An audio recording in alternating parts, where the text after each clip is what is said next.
A Tesla seemed like the perfect car for businessman Dominic Yin when he bought it about 2 years ago. But a few months later, things turned sour while he was driving on the highway between Sydney and Melbourne. It's terrible. It's just very haunting. Dominic says the car suddenly decelerated and that behind him was a truck. Suddenly slowed down for obvious no reason. No car at the front, nothing on the side. And it just suddenly slowing down. The truck driver behind me pressed a horn and passed by and gave me fingers.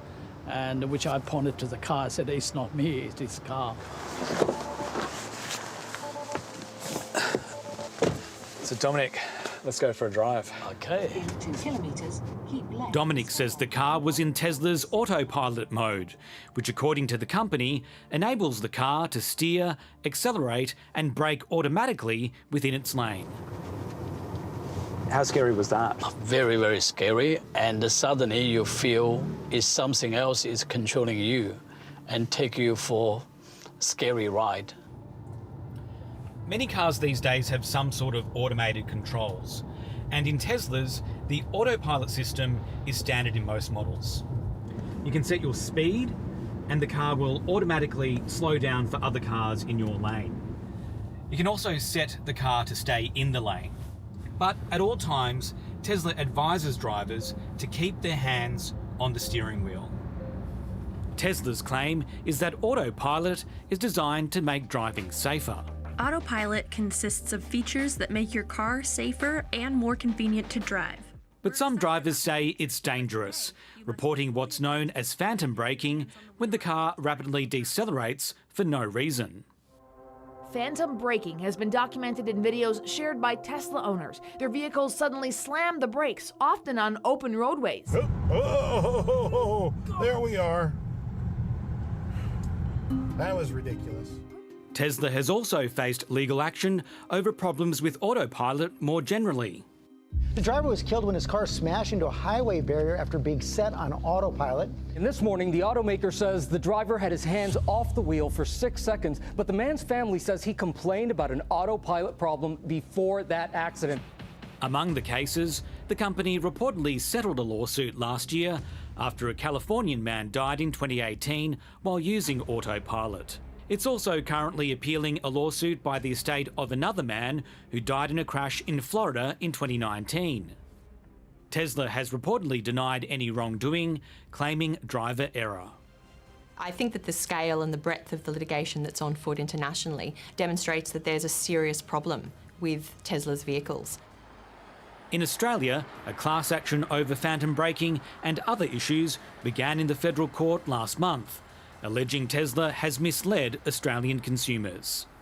Well, since commencing the proceedings, we've had thousands of Australians register their interest in participating as group members. Drivers have reported feeling completely terrified when their vehicles have braked suddenly, and it has led in some cases to collisions. We've had many reports of people who've registered for this class action telling us that they've been driving with their hands on the vehicle, fully alert, and these issues have occurred nonetheless.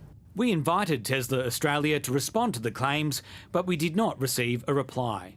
The class action is set to return to court later this year, and if it proceeds to trial, the company's inner workings could be made public. We'll certainly be seeking a wide array of material from them and data, and that data will include things such as complaints made in respect of the vehicle. It will include things like design history files. It will include things like communications internally with respect to the performance and safety of the vehicles. The Federal Infrastructure Department is responsible for road safety and says it's received only 6 reports from consumers about braking problems with Teslas. In March this year, an Australian recall was issued for Tesla's 2022 to 2023 models Y and 3 over power steering failures. But so far, the NRMA says there's been no recall on Teslas in Australia for phantom braking. If you are experiencing this occurring in your vehicle, go to the manufacturer immediately because this can be a safety risk if it is occurring. If you're not satisfied with what the manufacturer has told you or done, you're not powerless in Australia. There is the capacity to notify the Australian government. That is the recourse to address those sorts of issues. The next step up from autopilot is FSD. Under your supervision, Full Self-Driving Supervised, also known as FSD, can drive your Tesla almost anywhere. The so-called full self-driving capability can identify traffic lights and stop signs and respond accordingly under driver supervision. The features of FSD make your Tesla safer and more convenient to drive by navigating through many different types of roadways.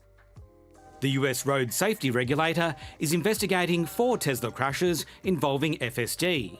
In one of them, a pedestrian was killed. So are Australia's roads really ready for what the future might hold? Vehicles today are very different. They are relying more and more on AI, on technology. There are more sensors on vehicles than ever before. Some of this technology is improving every day, but still has a way to go. So we always encourage people to inform themselves as much as possible when it comes to buying a new vehicle.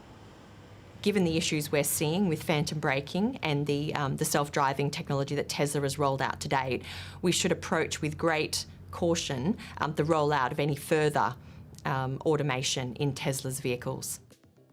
Tesla owner Dominic Yin has registered with the class action and is hoping for a consumer victory. If you knew there was a problem, would you have bought this car? No way.